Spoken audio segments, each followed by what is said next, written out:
all that at the beginning of the talks, the Kenya Kwanza administration was adamant that cost of living would never be taken to the discussion table, let alone being discussed.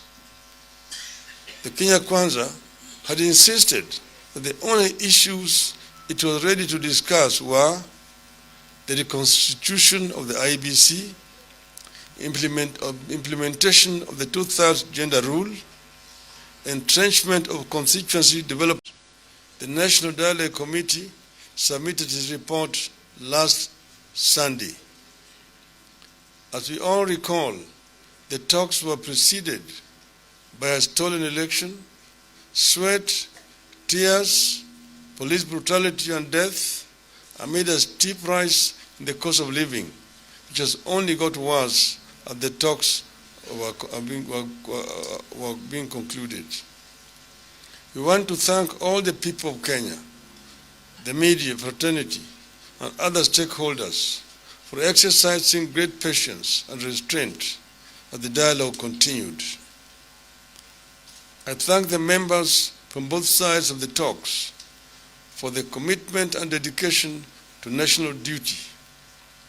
After the initial tension and mistrust, which was expected, the parties gelled and worked well together. Trust returned in their ranks, and they were then able to show a strong commitment to peace and reconciliation and the strengthening of institutions and governance process in Kenya. The document the team has come up with is ultimately imperfect and unfinished, but it is a good beginning. We have agreed to disagree on the most important matter to us. We made what we believed were reasonable proposals on how to address the rising cost of living. But the government side flatly refused, terming it their exclusive business and further arguing that they got the mandate of Kenyans to execute their Kenya Kwanza economic agenda. We will be engaging Kenyans further in the coming weeks as we must, because the pain of the cost of living is really unbearable.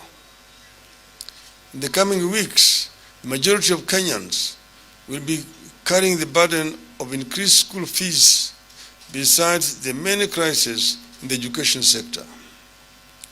Be that as it may, we have come this far because of a commitment to constructive engagement and positive energy and sacrifice for the sake of our beloved country, Kenya. Our team was able to get positive results on a number of the issues that we had set out in our demands. These include electoral justice, which encapsulates audit of the 2022 election process, restructuring and the constitution of the IEBC, increase of the timelines for the Supreme Court to hear and determine a presidential election petition from 14 to 21 days, and a commitment to the spirit of multi-party democracy. We were also able to agree on the transfer of all devolved functions and the requisite resources to the county governments, in addition to amending the constitution to provide for the equitable share of the county governments to not less than 20% of all revenue collected by the national government from the current 15%, and the establishment of the World Development Fund. We believe that these are significant reform mileages that, if implemented, can help strengthen our governance and electoral processes and safeguard the march of democracy in Kenya. Azimio, however, remains deeply disappointed that the committee was not able to agree on the one fundamental issue on which Kenyans are united across the political divide. The two teams were unable to agree on the need and the means to reduce the cost of living. This is why we have described the document the committee presented as imperfect and unfinished. It was not for lack of trying on our part that the committee was unable to agree on the issue of cost of living. Kenyans will recall that at the beginning of the talks, the Kenya Kwanza administration was adamant that cost of living would never be taken to the discussion table, let alone being discussed. The Kenya Kwanza had insisted that the only issues it was ready to discuss were the reconstitution of the IEBC, implementation of the 2/3 gender rule, entrenchment of constituency development fund, establishment and entrenchment of the office of the leader of the opposition, and the embedment of the office of Prime Cabinet Secretary. Through persistence and insistence, we forced cost of living onto the table. We had hoped that as the talks progressed, while life got harder for Kenyans, Kenya Kwanza leaders could have the empathy, soften their hearts, and agree to lessen the burden their policies had imposed on Kenyans. Our delegation pushed for the complete overhaul of the Finance Act 2023, which had come with harsh taxation measures and made and continue to make life unbearable to an overwhelming majority of Kenyans. At no expense to the government, we deployed our team of economists to recommend to the administration measures which, if adopted, would immediately bring the cost of living down. We asked the government to reduce travel budgets by 50%. We also called on the government to reduce the daily subsistence allowances for state and public officers by 30%. We further asked the government to reduce the road maintenance levy and the anti-adulteration levy by 5 shillings and 3 shillings per litre respectively. Our team further asked the government to reduce VAT on fuel from 16% to 8%. We called on the government to scrap the housing levy or at least make it voluntary. Unfortunately, Kenya Kwanza would not budge. Apparently, as the regime's economic policies hardened life for Kenyans, so did the regime harden its heart. We realized that without the goodwill of the top echelons of the Kenya Kwanza leadership, cost of living was never going to be addressed. They told our team that the cost of living was a government issue, that they have a manifesto and the mandate of the people of Kenya to implement it. This is the hustlers, the juakali, the mamamboga, and the boda boda. Our team realized that the whole issue of cost of living is extremely sensitive in the Kenya Kwanza circles because it is a gravy train on which many corrupt interests have converged. Cost of living cannot come down because the key people in the government are eating from it. That is why cabinet secretaries and other Kenya Kwanza shareholders recently fought over oil in the high seas. We got to understand that the housing levy, which even the courts have now found to be unconstitutional, cannot be scrapped because it is a gravy train. It is from this levy that the Kenya Kwanza hopes to build a campaign war chest for the next election. They forget that they may not get there. We realized that Kenya Kwanza cannot touch cost of living because it anchors the massive corruption that has returned to the country.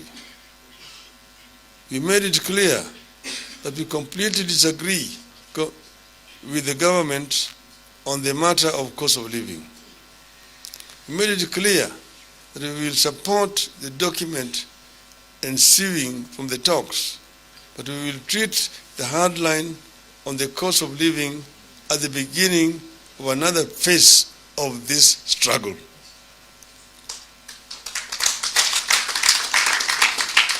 We will seek other ways to press the government to listen to the cries of the people and bring down the cost of living. The other ways will include, but will not be limited to, consultations with the people. At all times, we will retain the right to call on the people to take steps that we deem necessary to force the government to lower the cost of living. We also support the document with the proviso that certain aspects must be approved by the people by way of a referendum. To create the office of the leader of opposition or to formalize the office of the Prime Cabinet Secretary, the people of Kenya have to have their say by way of a referendum. Besides, it is a constitutional requirement that such significant restructuring of government must go through a referendum to avoid the mischief that may be played by some people going to court. It is also our stand that this country cannot continue moving forward by being undecided. We have to agree whether we want a parliamentary, presidential system or a hybrid system. Thank you. End of the statement.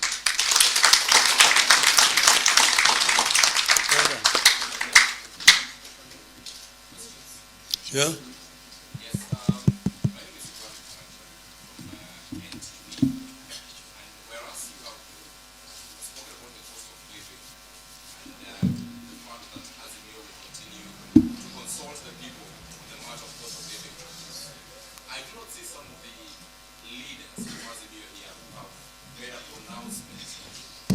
Rejecting this particular report. I'm speaking about Martha Karua and also Kimeumana, who's a member of that particular committee. Is it because that there is some disagreements amongst your team? No, there's no disagreement at all on this issue. Honorable Kimeumana was here earlier on in the meeting of the summit. He only has had to leave because he had some pressing matter to deal with. But he approved the report as presented by the team. He had not been in the country when this report was being signed, but he's going to append his signature on the report. Honorable Martha Karua is out of the country. We talked to her earlier on today. She is in Hargeisa in Somaliland, but she's traveling and will be back around 1 a.m. this morning. So she has no issue at all. Another question here. My name is David Muthoka from KTN. And yesterday the High Court came out to render the housing levy unconstitutional. But the joy amongst the majority of Kenyans was short-lived when the stay order was issued yesterday afternoon. And senior government officials today, including Lanciers Alice Wahome, have now come out to tell employers as well as workplaces that if they do not remit this 1.5%, then they will be fined and that there will be consequences. What do you make of that statement from these government officials? I mean, I'm not surprised. That is not unlike Kenya Kwanza to try to ignore the rule of law. The court pronounced itself on this matter yesterday. And that is unconstitutional. And therefore, even though they say there's a stay, my view is that the matter still remains unconstitutional. And therefore, I would urge all the employers to immediately stop paying anything. Because you'll be acting unconstitutional. Thank you. That's fine.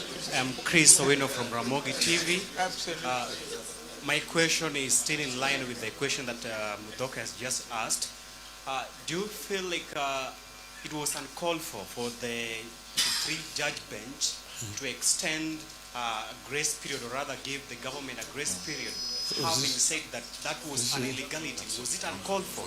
I think you're What's the take? You don't need to criticize. Actually, No. We don't. It's a question of interpretation or what the court said. But the court made a very fundamental pronouncement that this matter is unconstitutional. Period. Yes. It's unconstitutional. As I did A stay does not make it constitutional. Okay, thank you very much. senior